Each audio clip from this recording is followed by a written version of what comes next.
souffrance muri mariage. Bagabo b'agaciro, ndifuza umwanya wanyu mutoya. Hari histoire mfite y'umugabo mugenzi wanyu irimo isomo ryiza ry'ubuzima yabafasha namwe cyangwa se rizabafasha. Ndabinginze mufate umwanya wanyu mutoya. Mu minsi yashize nari ndangije akazi, abantu b'inshuti baraza barambwira bati ngwino tujyane ahantu hanaha. Numvaga muri ngiye mu by'ukuri nta bushake bwinshi mfite kuko numvaga naniweho gatoya, ariko numva ikintu muri ngiyewe kinsunikira kujyana nabo. Turagenda, tugeze aho bagenzi banjye bagombaga kujya, turaparika. Bo bashaka kwinjira, barambaza bati ushobora kuza ukaduherekeza? Ndababwira nti kabisa sorry, ndikumva ashaka kwigumira hano hanze. Hari izuba ho gakeya, nigumira aho ngaho naparitse imodoka. Ndicara, nyivamo ndicara, bo barinjira. Sinzi ikintu cyaje muri ngewe, ni nk'ijwi ryambwiye riti reba iruhande rwawe ho gatoya. Ngiye kubona mbona umugore w'umuzungu ari kumwe n'abana be 3 bari babadoresa, asohotse aho hantu bagenzi banjye bari bagiye. Aza yitwaje yogurt ziriya banywa, arayifungura, aza yegera noneho umugabo. Ngiye kubona umugabo ni umugabo w'umwirabura, umugore ni umuzungu, bari kumwe n'abana 3. Umugabo yari ahagaze hanze asa sinzi ibyo yararimo, asa nk'ubategereje. Mbona batangiye kuvuga, umugore asa nk'ubwira umugabo. Nashize umwanya mutoya, ngiye kubona mbona ya yogurt umugore yari afite ayitereye umugabo. Ahita abwira abana baba bari kumwe ngo nibaze, mbese n'umujinya mwinshi, binjire mu modoka bagende. Umwana umwe w'umukobwa mbona ntashaka kugenda, asa nk'ushidikanya, ashaka mbese kugumana na se. Umugore amureba ikijisho aranamutuka, aramubwira ngo niyinjire mu modoka vuba. Umugabo atangira kuvuga ngo baby baby, bya bindi byacu bya baby. Umugore yakije imodoka n'umuriro mwinshi, amusiga aho ngaho, umugabo afite yogurt ku myenda yari yambaye. Amaze kwimwanduza, umugore acana imodoka arihuta, ahita ava aho ngaho.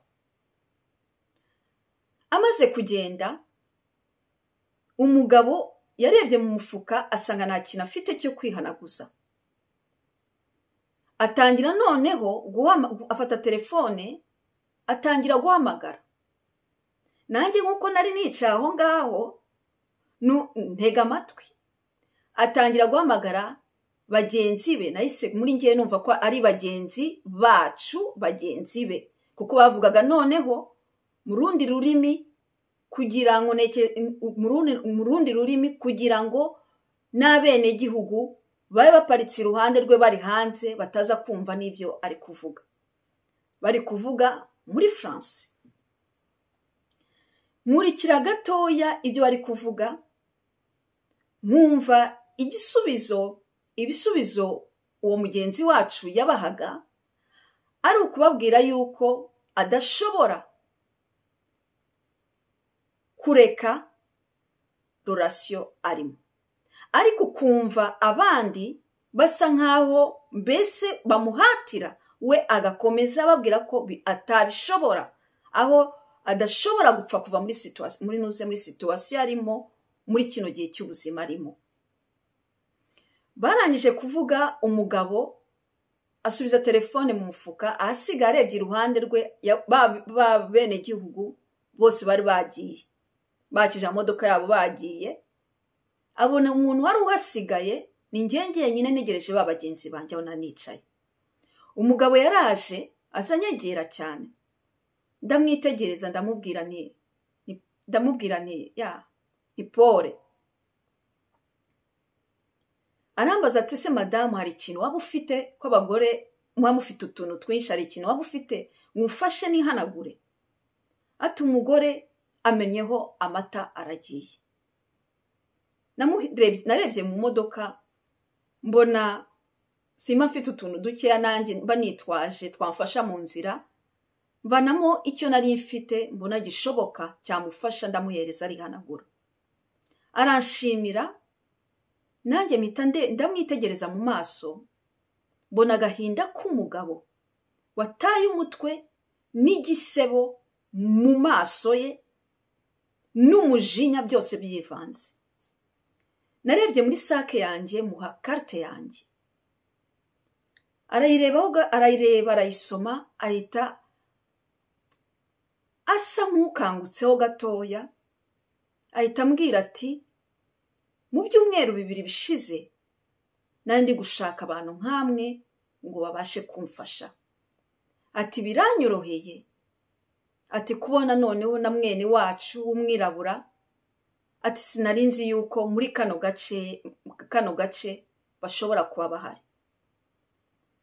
Arambaza ati sutuye kure? Mubwira aho ntuye, sanga naho atuye nta birometero byinshi cyane birimo, ariko ntago dutuye munuze mu mujyi umwe. Arambwira ati se wama randevu?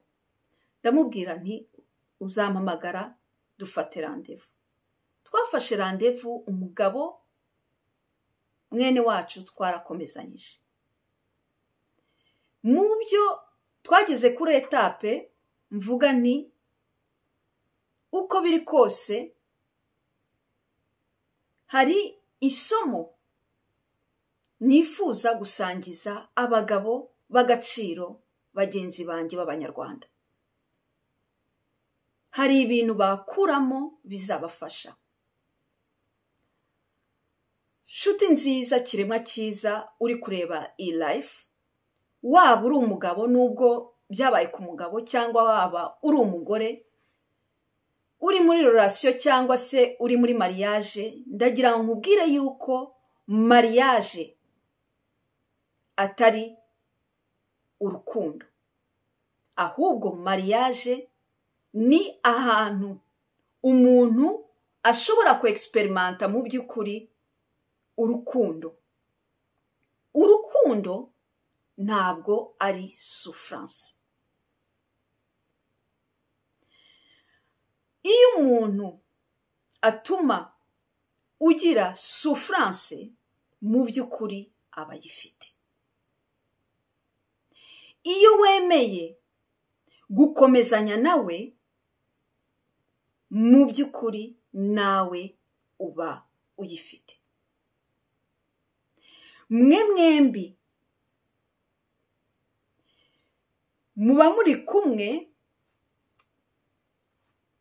mwarahuye kandi mwarakreye hagati yanyu bwite ikintu gishingiye ku bwoba ariko kidashingiye ku rukundo.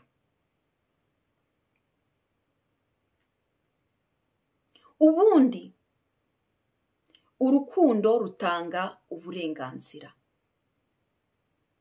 Mariage cyangwa se relation ni ahantu hatanga umwanya ndetse hafasha abantu gukurira hamwe.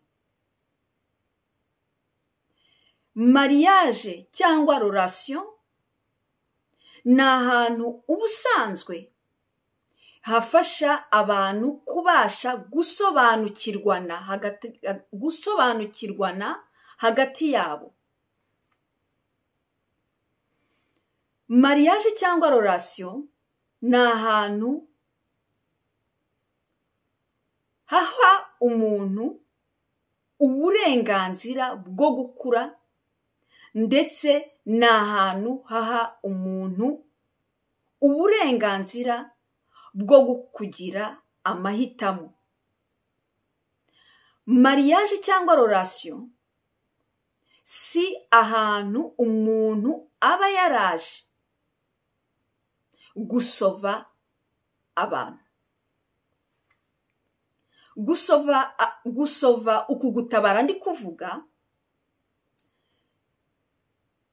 ntitubyitiranye no kubona ikitagenda kuri wowe cyangwa ikitagenda kuri njyewe ngo tujye gushaka wa muntu ubifitemo ubumenyi mbese abashe kudufasha ku buryo duhinduka kugira ngo relation turimo ibashe nibuze kugira impinduka.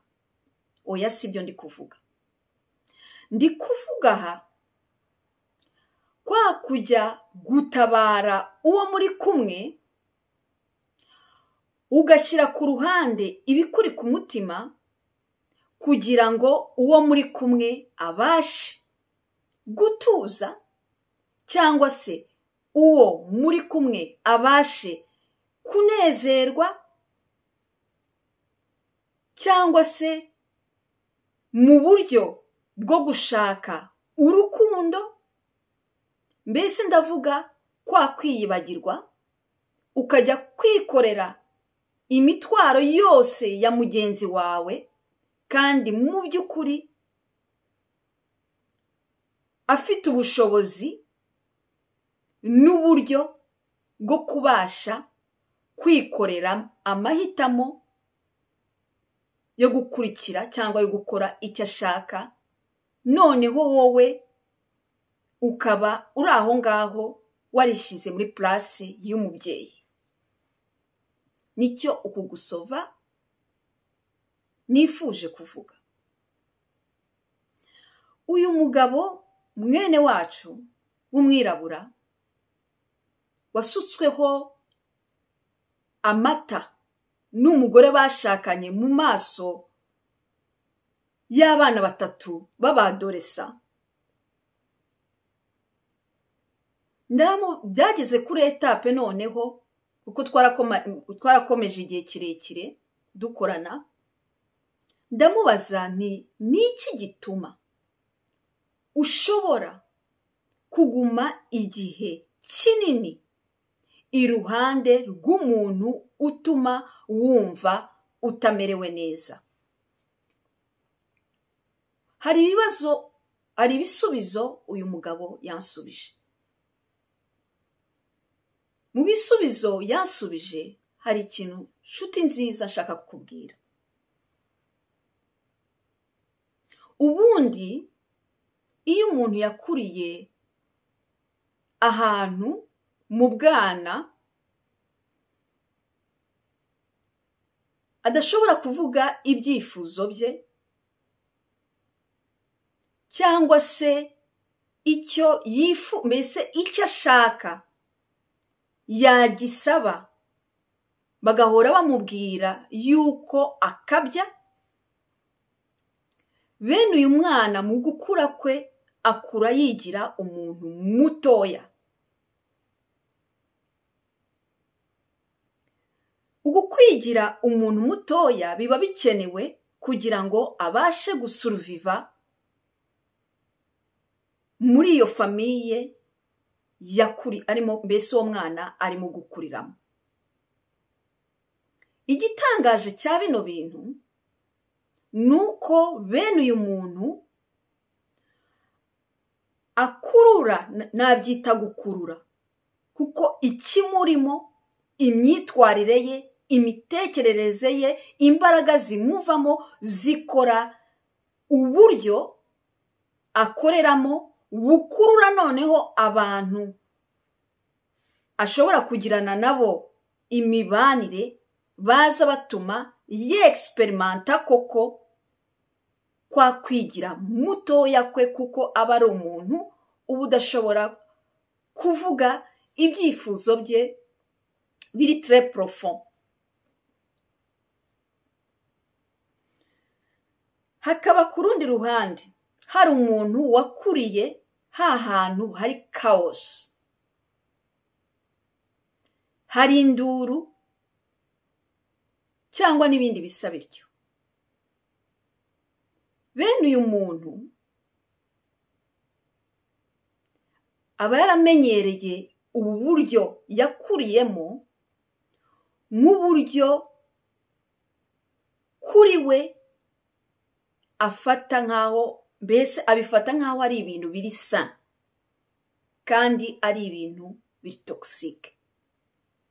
Bene uyu muntu ahura n'undi muntu bari kuri niveau vibratoire zimwe. Aba bombi baba ari abantu bari complémentaire. Kuri uyu wamenyereye chaos, ibi bintu biba byarabaye ancré muri we ku buryo afata ibi bintu uburi buryo bwo gukoreraho iyi myitwarire yakuriyeho cyangwa y'umuntu bari kumwe nk'aho ari realite, nk'aho ari ukuri kwiza ko kugenderaho, kandi mu by'ukuri ibyarimo cyangwa yakuriyemo ari ibintu biri chaos. Kiremwa cyiza, ntabwo kuba warakuriye iruhande rwa wa mubyeyi utari ufite ubushobozi cyangwa uburyo bwo kwibeshaho ugafata responsabilité, cyangwa ukaba warafashe responsabilité yo kwita kuri ba bavandimwe bawe, bishatse kuvuga yuko ubuzima bwawe bwose ugomba kubukomeza gutyo utabara isi yose. Ntabwo urukundo ari souffrance, ntabwo mariage ari souffrance. Iki kintu cyo gukurira, mbese cyo gukurira mu muryango uri umuntu wamenyereye gufata responsabilité, ukaba uri umuntu wamenyereye gusova abantu bose, ni ikintu kigera ku rwego iyo umuntu adakangutse, kigera ku rwego mu by'ukuri umuntu atekereza yuko ari byo bintu yaremewe, ku buryo bamwe muri twebwe bashobora kubifata nk'aho ari mission de vie yo kwikorera imitwaro y'abandi yose nk'aho ari ibintu biri sain, ibintu bisukuye kandi atari ibintu bisukuye.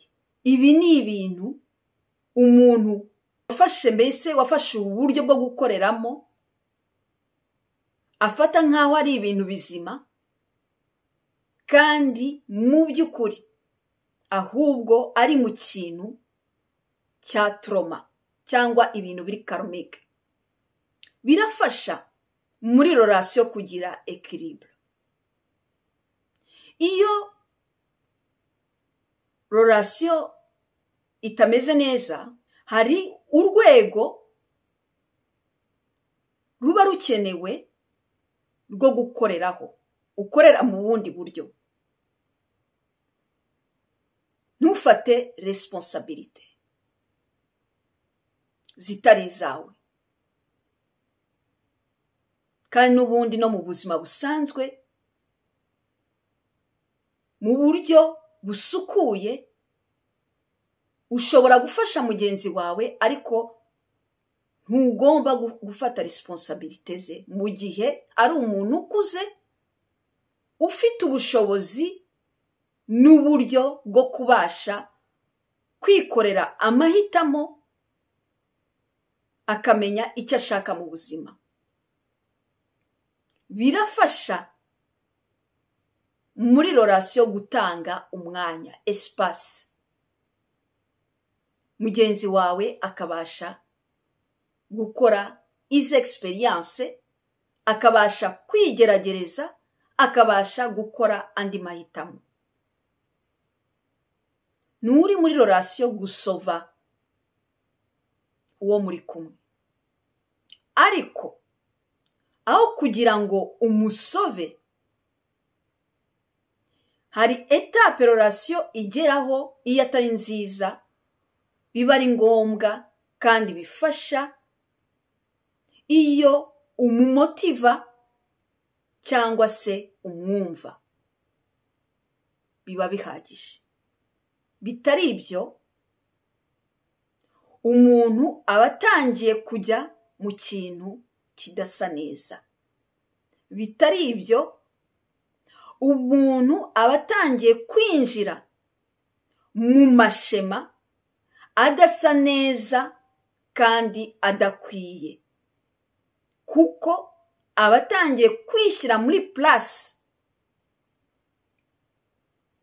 zo kurera cyangwa kwishyira muri place zo kuba umwana mutoya, aho hava guta agaciro, aho hava agasuzuguro.